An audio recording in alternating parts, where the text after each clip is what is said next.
तारे साजनवा मोरे सर्दी भाई ना तो है निकले घर से बाहर ना बाल मारे लेजी लेजी से हो रे लिपटे कम्बल मा सो रे हीटर मा दिन भर काटे बाल मारे। Hello everyone, welcome back to my channel. আজকে চলে এসেছি শিলংয়ে।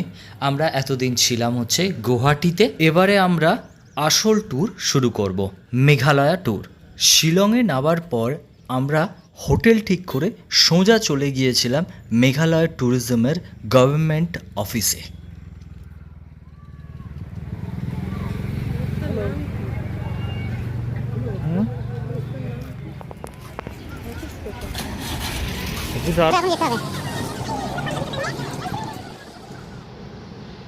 এটাই হলো মেঘালয় ট্যুরিজমের অফিস, যেখান থেকে তোমরা ট্যুর বুক করতে পারবে। আমি ট্যুর চার্ট তোমাদের স্ক্রিনে দিয়ে দিচ্ছি, একবার পজ করে দেখে নিও। এই চার্টের ভেতরেই প্রাইসও লেখা আছে, টাইমিং লেখা আছে এবং কোন কোন জায়গা ঘোরাবে সেটাও উল্লেখ করা রয়েছে। তোমরা বুকিং করার পরে এমন একটি ট্রাভেল বুক পাবে যেটা তোমাদের সাথে রাখবে, তোমাদেরই হেল্প হবে। সারাদিন কাজ মেটানোর পরে আমরা চলে এলাম শিলং বাজারে। এটা হলো শিলং বাজার। এবং রাত্রির বেলা তোমরা খাবে কোথায়, এটাও একটা ইম্পর্টেন্ট জিনিস। সেটা হলো এটা হলো হোটেল সুরুচি। যদি বাঙালি খাবার, ভালো খাবার খেতে হয় তাহলে এই হোটেলটা তোমরা খোঁজ করে নিও।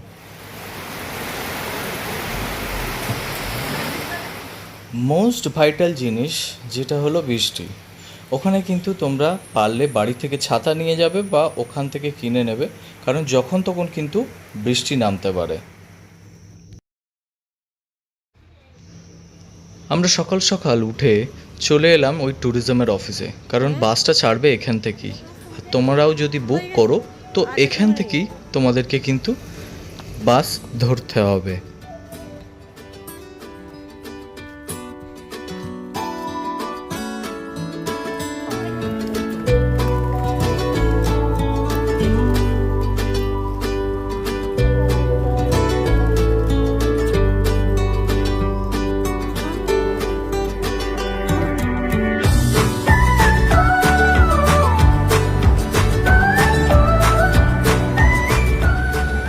এরকমই একটা বাস থাকবে, তার সাথে থাকবে গাইড, যে তোমাদের প্রত্যেকটা জায়গায় গাইড করে দেবে।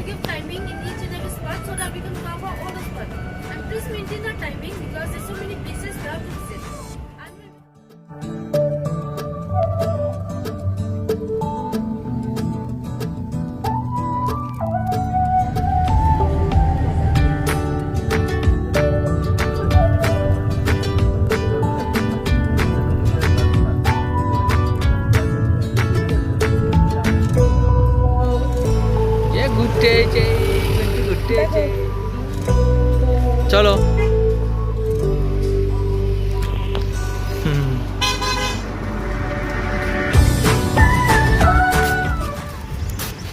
আমরা এখন চলে এসেছি ফার্স্ট প্লেস, যেটা হচ্ছে মাউন্ট অফ ভিউ পয়েন্ট।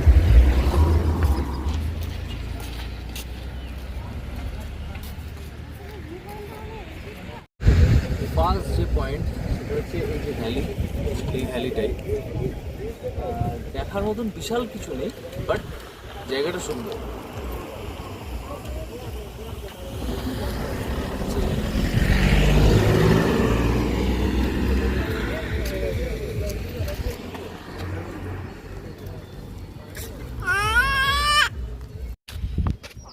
খাবা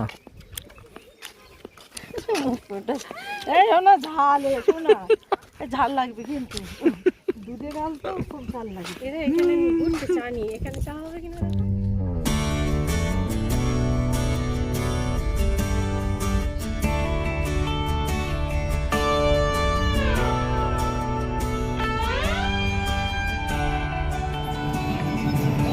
চললাম এবার সেকেন্ড প্লেসে। একটা সুন্দর ওয়াটারফলস আছে, দেখো তোমরা। সেকেন্ড ডেস্টিনেশন যেটা সেটা একটা ফলস, সেটা হলো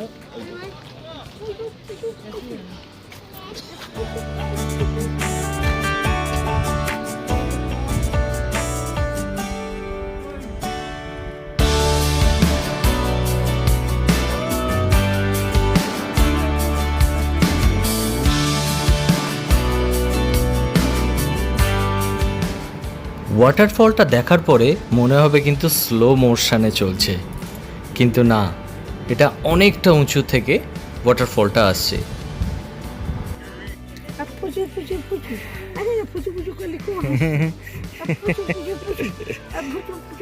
এখন তো ঝর্ণা দেখেছো, ঝর্ণা দেখেছো তুমি? হ্যাঁ, ঝর্ণা দেখেছো?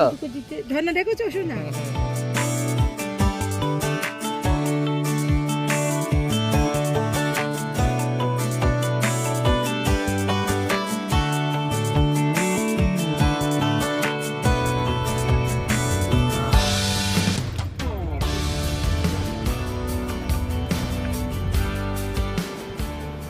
নেক্সট আমরা গেলাম রামকৃষ্ণ মিশন। সেটা হলো এই জায়গাটা। এখানে দেখার বিশাল কিছু নেই। তোমাদের ফার্স্টেই আমি বলেছি এই ট্যুরে আমি কিছু ভুল করেছি, সেটাই হলো এইটা। মেঘালয় ট্যুরিজমের বাসে গেলে তোমাদের কিন্তু এই ছোট ছোট জিনিসগুলো দেখাবে, যেটায় তোমাদের কোনো ইন্টারেস্ট লাগবে না। তোমরা যদি মনে করো যে ভাইটাল ইম্পর্টেন্ট জিনিসগুলোই দেখবো আমরা, আদার্সগুলো দেখবো না, স্কিপ করে দেবো, তার জন্য কিন্তু তোমাদেরকে বুক করতে হবে পার্সোনাল গাড়ি। নেক্সট প্লেস হলো মাউস মাই কেভস। এটা কিন্তু খুবই সুন্দর, এটাও তোমরা মিস করবে না। আস্তে আস্তে আমি ভেতরে যাচ্ছি, তোমরা দেখো ভেতরটা কতটা সুন্দর এবং গুহাটা বেশ বড়।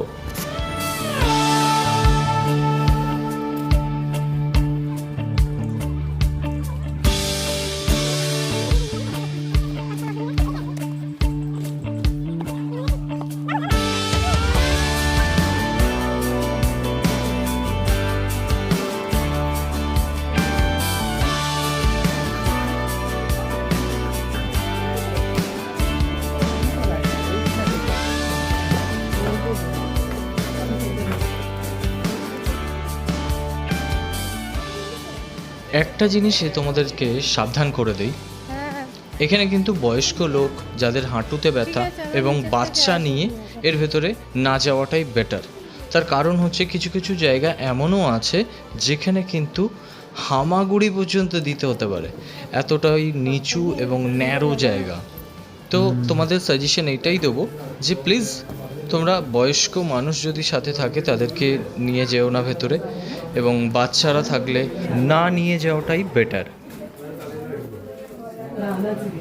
ভিডিওটা আগে আগে দেখলে তোমরা বুঝতে পারবে যে জায়গাগুলো কতটা ন্যারো জায়গা, এবং কিছু কিছু জায়গায় এমনও আছে সেখানে পা দেওয়ার মতন ঠিক মতো জায়গাও নেই।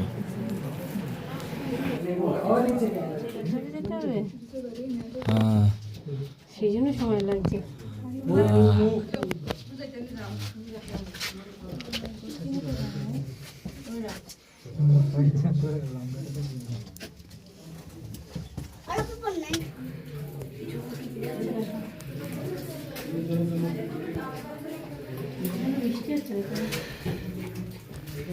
পাথরগুলো দেখো গায়ে, এগুলো দেখে ভয় লাগবে।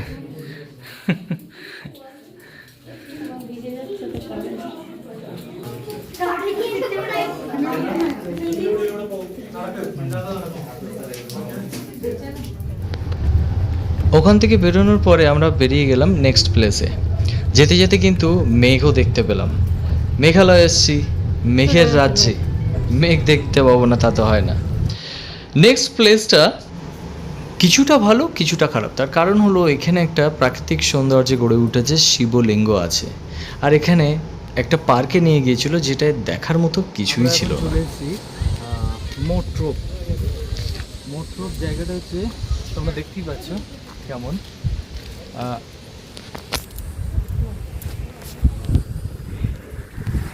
এই যে পাহাড়টা, এটা ঠিক একটা শিবলিঙ্গের মতন।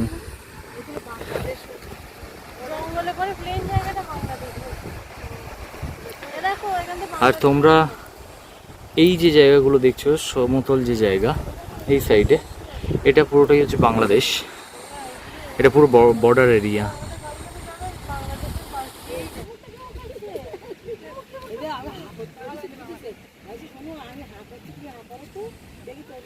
হ্যাঁ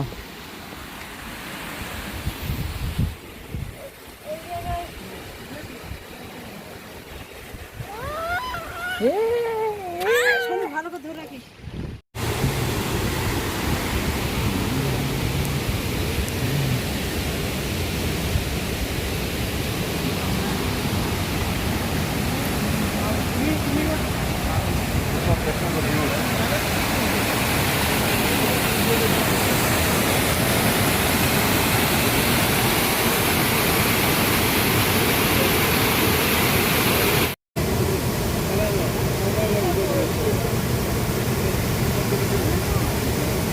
ঘন্টু এদিকে এদিকে এদিকে এদিকে এদিকে। এবার আমরা চলে এসেছি থাংঘারাং পার্ক। এখানকার জায়গার নামগুলো এতটাই কঠিন, উচ্চারণ করাটাই মুশকিল। যাই হোক, এই পার্কটাও কিন্তু তোমরা স্কিপ করতে পারো।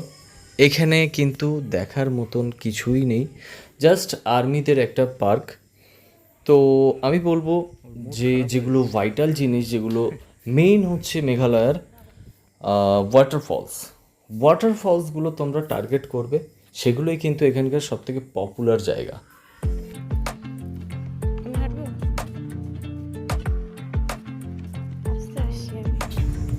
এরপরে আমাদেরকে নিয়ে গিয়েছিল ইকো পার্কে। এই পার্কটাও দেখার মতন কিছুই ছিল না, এটাও তোমরা স্কিপ করতে পারো। যারা বর্ষার সময় আসবে তারা এটাকে ট্রাই করতে পারো। এতক্ষণ যে পার্কটা দেখলে ইকো পার্ক, সেটা হলো সেভেন সিস্টার ফলসের ওপরে। এখানে যখন বর্ষা হবে তখনই এই সেভেন সিস্টার ফলস দেখতে সুন্দর লাগে। তো সেই জন্য বললাম যে ইকো পার্কটা বর্ষার সময় যাওয়াটাই বেটার। আজকের ব্লগটা এখানেই শেষ, আজকের ট্যুরও এখানে শেষ। নেক্সট দিনের যে ট্যুর সেটা পরের ব্লগে তোমরা দেখতে পাবে। চলো টাটা।